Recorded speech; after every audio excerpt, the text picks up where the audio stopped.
সুপ্রিয় শিক্ষার্থী, আমি হায়দার স্যার তোমাদেরকে স্বাগত জানাচ্ছি আজকের অনলাইন ক্লাসে। নবম এবং দশম শ্রেণীর সকল শিক্ষার্থীকে জানাচ্ছি আন্তরিকভাবে অভিবাদন। তোমাদের সকলের সুস্বাস্থ্য এবং শুভকামনা জানিয়ে শুরু করছি আজকের ক্লাস। আজকে আমরা বঙ্গবাণী কবিতাটি পাঠ করব। এই কবিতা কি কি বিষয়, কোন কোন বিষয় নিয়ে কবি রচনা করেছেন, কবিতার অভ্যন্তরে কোনগুলো অনুধাবন প্রশ্ন রয়েছে, কোন শব্দগুলো আমাদের জেনে রাখা দরকার, তোমরা একটু বইটা কাছে নেবে এবং বইটা দেখে তোমরা দাগিয়ে রাখার চেষ্টা করবে এবং খাতায় অনুধাবন যে প্রশ্নগুলো রয়েছে সেগুলো দাগিয়ে রাখার বা নোট করার চেষ্টা করবে। ক্লাস শেষে সমস্ত যে তথ্য উপাত্ত রয়েছে, শব্দার্থ রয়েছে, যেগুলো বলবো সেগুলো তোমরা হোমওয়ার্ক করে কমেন্টস বক্সে আজকের মধ্যে অথবা কালকের মধ্যে অবশ্যই পরবর্তী ক্লাসের আগে অবশ্যই পাঠাবে এবং তোমাদের যে বাংলা ক্লাসের যে অ্যাসেসমেন্ট রয়েছে এর উপর ভিত্তি করে আমি অর্থাৎ সিএ এবং হোমওয়ার্কের যে নাম্বারটা রয়েছে সেটা বিবেচনা করব। তো বঙ্গবাণী কবিতাটা আমরা কবি আব্দুল হাকিমের নূরনামা কাব্যগ্রন্থ থেকে নেওয়া হয়েছে। এর বিষয়ে এর আগে আলোচনা করেছিলাম যে কেন তিনি রচনা করেছেন, কোন বিষয়ের প্রেক্ষিতে তিনি রচনা করেছেন, সেই বিষয়টা আমরা জেনেছি। আব্দুল হাকিম কত সালে জন্মগ্রহণ করেছেন, মৃত্যুবরণ করেছেন, সেই বিষয়টা আমরা জেনেছি। তার সাহিত্যকর্ম যে কোনগুলো, সেই বিষয়গুলো সম্পর্কে জেনেছি। এই পাঠে যাওয়ার পূর্বে তোমাদের একটা বিষয় বলে দিচ্ছি যে এই যে বঙ্গবাণী কবিতা, এই কবিতাটি পাঠের উদ্দেশ্য কি। দেখো, আমি লিখেছি পাঠের উদ্দেশ্য বাংলা ভাষার প্রতি গভীর অনুরাগ ও মমত্ববোধ সৃষ্টি করা, অর্থাৎ শিক্ষার্থীদের মনে বাংলা ভাষার প্রতি যে ভালোবাসাটা রয়েছে সেই ভালোবাসা এবং অনুরাগ সৃষ্টি করা এবং তাদের মধ্যে একটা মমত্ববোধ, দেশপ্রেমের মনোবোধ, ভাষার প্রতি যে মমত্ববোধ, সেই মমত্ববোধটা সৃষ্টি করা, সেই কথাটা বলা হয়েছে। এর মধ্যে তোমরা যে চুম্বক অর্থাৎ যে মূল বিষয়গুলো তোমাদের একটু মনে রাখা দরকার সেখানে হলো অর্থাৎ কবি আব্দুল হাকিম আমরা জানি তিনি মধ্যযুগের অন্যতম প্রধান কবি ছিলেন এবং সেই কারণে স্বদেশ এবং স্বভাষার প্রতি যে তার একটা গভীর মমত্ববোধ ছিল সেই বিষয়টা এখানে ফুটে উঠেছে। এখানে ফুটে উঠেছে কবি আব্দুল হাকিমের অর্থাৎ মাতৃভাষা বাংলার প্রতি যে মমত্ববোধ, সেই বিষয়টা ফুটে এসেছে। এখানে কিতাব পড়তে যাদের উদ্দেশ্য নেই তাদের সম্পর্কে বলা হয়েছে। তারা তাকে প্রশ্ন করেছেন যে আমাদের জন্য বই রচনা করেন, তারা তাকে বলেছিলেন আমরা বুঝবো কিভাবে। এখানে অন্য ভাষায় যাদের মানে প্রীতি রয়েছে তাদের জন্ম পরিচয় সম্পর্কে সন্দেহ পোষণ করেছেন এবং তাদেরকে এই দেশ ছেড়ে চলে যাওয়ার কথা বলেছেন। কবি আব্দুল হাকিম মনে করেন আরেকটা কথা বলেছেন যে সৃষ্টিকর্তা যিনি সৃষ্টি করেছেন তিনি পৃথিবীর সকল মানুষকেই সৃষ্টি করেছেন, পৃথিবীর সকল মানুষের ভাষায় সৃষ্টিকর্তা বোধগম্য রয়েছে এবং তিনি সব মানুষকেই ভাষায় বোঝেন। তো আমরা মূল কবিতাংশে চলে যাচ্ছি। দেখো, বইটা একটু হাতে নাও তোমরা। কিতাব পড়িতে যার নাহিক অভ্যাস, অর্থাৎ কিতাব মানে এখানে বই, সমস্ত ধরনের গ্রন্থের কথা বলা হয়েছে। কিতাব পড়িতে যার মানে পড়িতে মানে পড়তে, যার এখানে সর্বনাম ব্যবহৃত হয়েছে, নাহিক মানে নেই, নেই অভ্যাস মানে অর্থাৎ যার কিতাব পড়ার বই পড়ার কোনো অভ্যাস নেই বা অক্ষর জ্ঞান নেই, সেই মানুষগুলোর কথা বলা হয়েছে। সে সবে কহিল মতে মনে হাবিলাস, অর্থাৎ এই যে যাদের অভ্যাস নেই তাদের মনের হাবিলাস, মনে প্রবল ইচ্ছা, মতে লেখককে বললেন, অর্থাৎ সেই সকল মানুষ লেখককে তাদের মনের প্রবল ইচ্ছার কথা বললেন। হাবিলাস মানে ইচ্ছা বা অভিপ্রায়, কহিল মানে বলল। তে কাজে নিবেদি বাংলা করিয়া রচন, নিজ পরিশ্রম তোষী আমি সর্বজন, অর্থাৎ এখানে এই যে কিতাব পড়তে অর্থাৎ যাদের মধ্যে কোনো অক্ষর জ্ঞান নেই, ওই সময়ে যে আরবি ফার্সি ভাষার প্রচলন ছিল সেই ভাষায় যাদের জ্ঞান নেই তারা কবিকে বললেন যে আমাদের তো কোনো কিছু পড়ার বা বোঝার জ্ঞান নেই, আমরা তো অন্য কোনো কিছু পড়তে পারি না, তাহলে আমরা কি করব। তখন লেখক করলেন তাদের জন্য এই বাংলা ভাষায় কবিতা রচনা করলেন। তাই নিজের যত সাহিত্য রয়েছে অর্থাৎ নিজ পরিশ্রমে, আমি আমার পরিশ্রম যারা তোষী সবার জন্য আমি সর্বজন, অর্থাৎ আমার পরিশ্রম দ্বারা আমি সবার কি করি, সবার কথা বিবেচনা করে সব আশায় সাহিত্য যে অর্জন, সাহিত্য যে লেখা, সেই সাহিত্যে লেখার চেষ্টা করি। এখানে নিজ পরিশ্রম তোষী আমি সর্বজন বলতে আসলে তিনি যে মাতৃভাষায় সকলের জন্য বই পুস্তক রচনার কথা, সেই কথাটা এখানে বলেছেন। তাহলে এখান থেকে নিজ পরিশ্রমে তোষী আমি সর্বজন, এটা অনুবাদ তোমাদের জন্য অনুধাবন প্রশ্ন আসতে পারে। তে কাজে মানে সেই, তে মানে এখানে সেই কাজে, নিবেদি মানে নিবেদন করি বাংলা করিয়া রচনা, অর্থাৎ সেই কাজে নিবেদন করি আমি বাংলা ভাষায় সাহিত্য রচনা করি। আর এই যে সাহিত্য কবি বলেছেন মাতৃভাষায় বই পুস্তক যদি রচনা করা হয়, তাহলে এই সকল মানুষদের মনে সহজ সরল প্রাঞ্জল যে ভাষা রয়েছে, ভাষার কারণে তাদের মধ্যে পড়ার একটা অভ্যাস তৈরি হবে, সেই বিষয়টা বলেছেন। এবং তাদের পড়ার অভ্যাস তৈরি করার মানুষেই তিনি কি করেন, এই বাংলা ভাষায় সাহিত্য রচনা করেন বা মাতৃভাষায় গ্রন্থ রচনা করেন। আরবি ফার্সি শাস্ত্রে নাই কোনো রাগ, লাইনটা দাগ দিয়ে রাখো অনুধাবন প্রশ্নের জন্য। অর্থাৎ আরবি ফার্সি বা বিদেশি অন্য অপর যে ভাষা রয়েছে, সেই ভাষার কবি কোনো বিদ্বেষ থেকে বাংলা ভাষায় গ্রন্থ রচনা করতে চাননি বা করেননি, সেই কথাটা এখানে বলা হয়েছে। অর্থাৎ অন্য ভাষার প্রতি কবির মনের মধ্যে কোনো ক্ষোভ নেই, সেই বিষয়টা ফুটে উঠেছে। দেশি ভাষে বুঝিতে ললাটে পুরে ভাত, অর্থাৎ বলছেন দেশি ভাষে মানে ভাষায় যে সাহিত্য রয়েছে, সেই সাহিত্য বুঝিতে ললাটে কপালে পুরে ভাগ, এটা হলো একটা সৌভাগ্যের বিষয় বলে বলেছেন। যে অন্য ভাষার প্রতি আমার কোনো বিদ্বেষ নেই, কারণ তিনি বলেছেন যে আরবি ফার্সি যে ভাষা রয়েছে, সেই ভাষার প্রতি কবি কোনো বিদ্বেষ নয়, কারণ এখানে আল্লাহ এবং মহানবীর যে স্তুতি গান করা হয়েছে, সে ব্যাপারে তিনিও শ্রদ্ধাশীল, অন্যান্য মানুষের মতো তিনিও এই কাজে শ্রদ্ধাশীল। তিনি বলেছেন কিন্তু এই যে আরবি ফার্সি বলছেন দেশি ভাষায় বুঝিতে ললাটে পুরে ভাগ, এর মানে বোঝানো হয়েছে যে দেশি ভাষায় বোঝাটা, সাহিত্য রচনা করাটা, সেটা হলো সৌভাগ্যের বিষয়। এটা অনুধাবন প্রশ্ন তোমাদের থাকে কুইজ পরীক্ষায়। আরবি ফার্সি হিন্দে নাই দুই মত, অর্থাৎ আরবি ফার্সি হিন্দে, অর্থাৎ অপর ভাষার প্রতি কবির কোনো ভিন্ন মত নেই। দুই মত বলতে এখানে ভিন্ন মত অর্থে বোঝানো হয়েছে যদি বা লিখ হয় আল্লাহ নবীর সিফত, অর্থাৎ আরবি ফার্সি অপর ভাষা রয়েছে, সেখানে আল্লাহ এবং নবীর স্তুতি গান করা হয়েছে, সেই ভাষার প্রতি কবির কোনো ক্ষোভ নেই, বিদ্বেষ নেই, সেগুলোতেও জ্ঞান বিজ্ঞান চর্চা করা যায়। এবং কারণ সেখানে আল্লাহ নবীর যে প্রশংসা রয়েছে, স্তুতি বর্ণনা করা হয়েছে, সেগুলোর প্রতি সাধারণ মানুষ যেমন শ্রদ্ধাশীল, ঠিক তেমনি সেগুলোর প্রতি আমাদের যে কবি রয়েছেন সেই আব্দুল হাকিমও শ্রদ্ধাশীল। তিনি এর মধ্যে বলেছেন যে এর বাইরেও মাতৃভাষা যে রয়েছে, অর্থাৎ আমাদের যে দেশি ভাষা রয়েছে, সেই দেশি ভাষাটা বোঝাটাও তিনি বলেছেন সৌভাগ্যের বিষয়।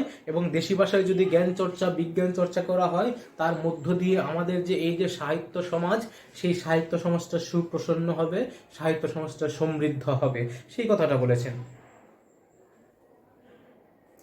এবং কবি আরেকটা বলেছেন যে দেশি ভাষা বুঝিতে ললাটে পুরে ভাগ বলতে আরেকটা বিষয় রয়েছে, যে এর মধ্যে দিয়ে কবি আসলে বোঝাতে চান যে দেশি ভাষার মধ্য দিয়ে যদি রচিত হয় সাহিত্যগুলো বা গ্রন্থগুলোর অনুবাদ যদি আমাদের দেশি ভাষায় করা হয়, তাহলে প্রকৃত সত্যগুলো সেগুলো মানুষ বুঝবে।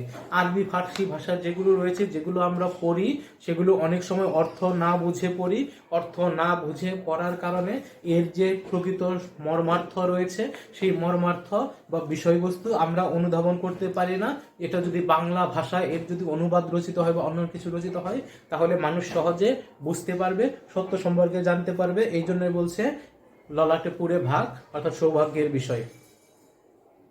যেই দেশে যেই বাক্য কহে নরগণ, অর্থাৎ যেই দেশে যেই বাক্য, অর্থাৎ যেই কথা নরগণ বলেন, মানুষগণ বলে, সেই বাক্য বুঝে প্রভু আপে নিরঞ্জন। এই লাইনটা দাগ দিয়ে রাখো, সেই বাক্য বুঝে প্রভু আপে নিরঞ্জন। আপে শব্দ হলো স্বয়ং, নিরঞ্জন মানে এখানে সৃষ্টিকর্তা অর্থে ব্যবহৃত হয়েছে আল্লাহ তাআলা।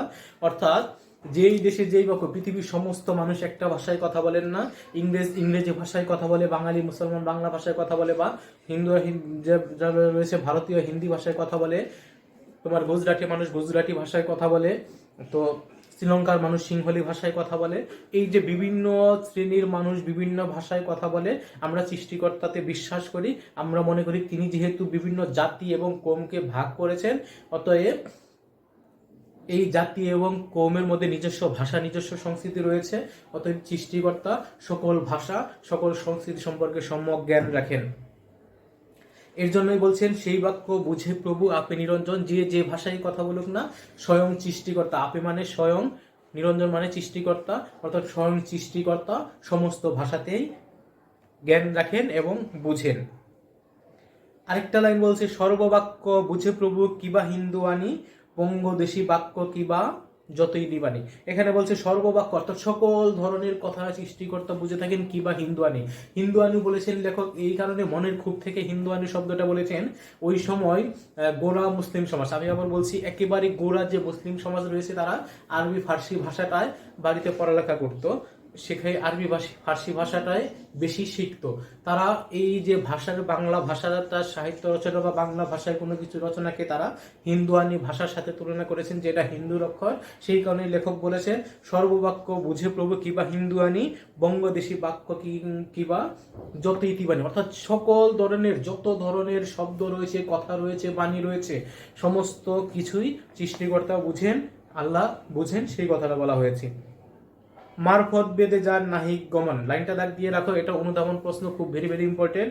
100% বিভিন্ন পরীক্ষার মধ্যে, অর্থাৎ তোমাদের পরীক্ষার মধ্যে থাকতে পারে যে মারফত বেদে যার নাহিক গমন। মারফত শব্দের অর্থ হলো সৃষ্টিকর্তাকে বা আল্লাহ তাআলা সম্পর্কে সম্যক অর্থাৎ সর্বভাবে জ্ঞান আহরণ করা। এটা একটা সুফিবাদের তথ্য। তোমরা সুফিবাদের বিষয়টি একটা জানো, সক্রেটিক্সের বিষয়টা জানো, নো দাইসেলফ নিজেকে জানো। সুফিবাদের তত্ত্ব হলো সমস্ত কিছুকে ফানাফিল্লা করে দিয়ে নিজেকে সমর্পণ করা। সেই বিষয়টা বলছে সম্যকভাবে, অর্থাৎ আল্লাহকে জানার জন্য যে সাধনা, সেই সাধনাটাকে বলা হয়েছে সম্যক। তাহলে মারফত বেদে যার নাহিক গমন, অর্থাৎ সৃষ্টিকর্তা সম্পর্কে যার সঠিক জ্ঞান নেই, সাধনার জ্ঞান নেই, হিন্দুর অক্ষরে হিংসে সেসবের গণ, অর্থাৎ সেই সকল মানুষগণই বাংলা ভাষাটাকে হিন্দুর অক্ষর বলে হিংসা করে। যেসবে বঙ্গেতে জন্মে হিংসে বঙ্গবাণী, লাইনটা দাগ দিয়ে রাখো অনুধাবন প্রশ্নের জন্য।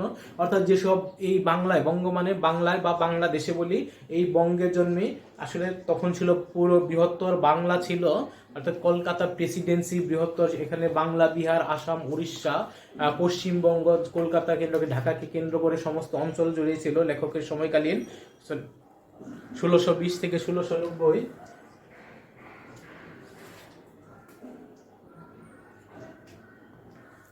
তো লেখকের সময়কালীন এই যে বিশাল একটা ব্রিটিশ সরকারের 1620 থেকে 1690 এই সময় যে শাসনটা ছিল তোমার ফরাসিকে কেন্দ্র করে, মুঘল, যেহেতু মুঘল সাম্রাজ্য ছিল কিন্তু অতটা তখন জৌলস ছিল না। 1610 সালে ঢাকাকে, 8 সালে প্রথম ঢাকাকে রাজধানী করে এদিকে তোমার ব্রিটিশরা এসে তাদের কার্যক্রম শুরু করে, এবং 1757 সালে আমরা জানি পলাশির যে যুদ্ধ রয়েছে, যে যুদ্ধের মধ্যে একেবারে ব্রিটিশরা সম্পূর্ণ অধিকার পায়। তাহলে এই যে এই সময়টা যে সকল গোঁড়া মুসলিম সমাজ ছিল, সেই মুসলিম সমাজগুলি কি করতেন, এই যে বাংলা ভাষাটাকে বা বাংলা ভাষা চর্চাটাকে হিন্দুর অক্ষর বলে তারা হিংসা করতেন। এর জন্য বলছেন যেসবে বঙ্গেতে জন্মে হিংসে বঙ্গবাণী, যেসব বাংলায় জন্মে বঙ্গভাষাকে হিংসা করে, তখন লেখক তার যে মনের ক্ষোভ রয়েছে, সেই ক্ষোভ থেকে এবং বাংলা ভাষার প্রতি যে তার ভালোবাসা, আবেগ, সেই আবেগ থেকে তিনি বলেছেন সেসবে কাহার জন্ম নির্ণয় না জানি, অর্থাৎ নিজ দেশে থেকে নিজ ভাষাকে যে অবজ্ঞা করে, সেই অবজ্ঞাকারীদের জন্ম পরিচয় সম্পর্কে কবি সন্দিহান বা সন্দেহ প্রকাশ করেছেন। দেশি ভাষা বিদ্যা যার মনে না জয়, অর্থাৎ দেশি ভাষা বিদ্যা এবং সাহিত্যে যার হৃদয় না জোড়ায়, লেখক বলেছেন নিজ দেশ ত্যাগ কেন বিদেশ না যায়, সেই সব মানুষকে তিনি নিজ দেশ ত্যাগ করে বিদেশ চলে যেতে বলেছেন। অর্থাৎ দেশি ভাষা বিদ্যায় যাদের মন না জোড়ায়, প্রাণ না জোড়ায়, যাদের দেশি ভাষা বিদ্যার প্রতি ভালোবাসা নেই, তাদেরকে কি করেছেন, যে দেশ ছেড়ে অন্যত্র চলে যেতে বলেছেন। মাতা পিতা মহাক্রমে বঙ্গেতে বসতি, অর্থাৎ কবি এখানে বলেছেন এই যে আমরা ঐতিহ্যগতভাবে মাতা পিতা অর্থাৎ নানার বংশ, দাদার বংশ, যা কিছু আছে বংশ পরম্পরায়, আসলে মূলত এই শব্দটার জ্ঞান হবে বংশ পরম্পরায় আমাদের কি ক্রমে এই বঙ্গেতে বসতি, দেশি ভাষা উপদেশ মনোহিত অতি, অর্থাৎ এই যে দেশি ভাষা রয়েছে, সেই দেশি ভাষার যে বাণীগুলো রয়েছে, সেই ভাষাগুলো মনোহিত, হিত মানে কল্যাণকর, মঙ্গলকর, অর্থাৎ দেশি ভাষার যে যত বাণী রয়েছে সেগুলো মানুষের জন্য, আমাদের জন্য মঙ্গলজনক বয়ে আনতে পারে, অন্য কিছু নয়, সেই বিষয়টা লেখক এখানে বলেছেন। তাহলে আমরা যদি একটু আলোচনায় যাই, যে এইখানে মূলত যে আলোচনাটা করলাম সেই দিক থেকে তোমরা বুঝতে পেরেছো, এখানে মূলত মাতৃভাষার প্রতি যে কবির যে ভালোবাসাটা, সেই ভালোবাসাটা প্রকাশ করেছেন। যাদের ভালোবাসা নেই, অর্থাৎ দুইটা দিক প্রকাশ পাবো এখানে, একটা হলো ইতিবাচক আর একটা নেতিবাচক। নেতিবাচক দিক হলো মাতৃভাষাকে অবজ্ঞা করা, আর ইতিবাচক দিক হলো মাতৃভাষাকে ভালোবাসা। এই ইতিবাচক এবং নেতিবাচক দিক দুটির সমন্বয়ে তিনি কবিতা লেখে শেষে কবি ইতিবাচক দিকটাকে জোর দিয়ে মাতৃভাষার চর্চার কথা বলেছেন, মাতৃভাষাকে ভালোবাসার কথা বলেছেন, মমত্ববোধের কথা বলেছেন। আমরা অতুল প্রসাদ সেনের একটা কবিতা রয়েছে, মুদের করো মুদের আশা আমরি বাংলা ভাষা, মাগো তোমার কোলে তোমার বলে, অর্থাৎ তোমার কোলে তোমার বলে, বলে মানে কথা, কতই শান্তি ভালোবাসা, আমরি বাংলা ভাষা। কি জাদু বাংলা গানে, গান গেয়ে দার মাঝি টানে বাজিয়ে। তারপরে যদি বলি যে বাজিয়ে রবি তোমার বিনে, আনন্দমালা জগৎ চিনে, তোমার চরণ তীর্থে মাগো জগৎ করে যাওয়া আসা। তাহলে এখানেও কিন্তু অতুল প্রসাদ সেন যে কবির কথা বললাম, তিনিও কিন্তু মাতৃভাষায় ভালোবাসার কথা বলেছেন, মাতৃভাষার। তোমাদের এখানে কপোতাক্ষ কবিতা রয়েছে, সেখানে মাইকেল মধুসূদন দত্ত বলেছেন যে মাতৃভাষা রূপ খনি পূর্ণমণি জালে, অর্থাৎ দুগ্ধ শ্রুতরূপী তুমি মাতৃভূমি স্থনে। এখানে মাতৃভাষার কথা কবি বলেছেন, মাতৃভাষার ইতিহাস ঐতিহ্যের কথা বলেছেন, বিদেশে বসে মাতৃভাষাকে ভালোবাসার কথা বলেছেন। আর এই যে বোধটা সেই 1700 অর্থাৎ 1690 বা 17 শতকে বাংলা ভাষায় এক শ্রেণীর মুসলমান শ্রেণী গোড়া মুসলিম সমাজের আবির্ভাব ঘটে, যারা কি করে ফার্সি ভাষা আরবি ভাষায় সাহিত্য রচনা এই দিকে যাদের অনুরাগ বেশি, বাংলা ভাষার প্রতি যাদের অবজ্ঞা ছিল, তাদের প্রতি একটা জবাব বা উত্তর হিসেবেই আব্দুল হাকিম কি করেছেন, এই বঙ্গবাণী কবিতাটা রচনা করেছেন। তো আমি যে কথাগুলো বললাম, এখানে অনুধাবন প্রশ্নের ব্যাখ্যা দিয়েছি, তোমাদের কিছু কিছু শব্দের অর্থগুলো বলে দিয়েছি। তোমরা শব্দের অর্থ এবং অনুধাবন প্রশ্নগুলো মনে রাখার চেষ্টা করবে। তারপরে আমি তোমাদের গুরুত্বপূর্ণ কিছু অনুধাবন প্রশ্ন আবার বলে দিচ্ছি।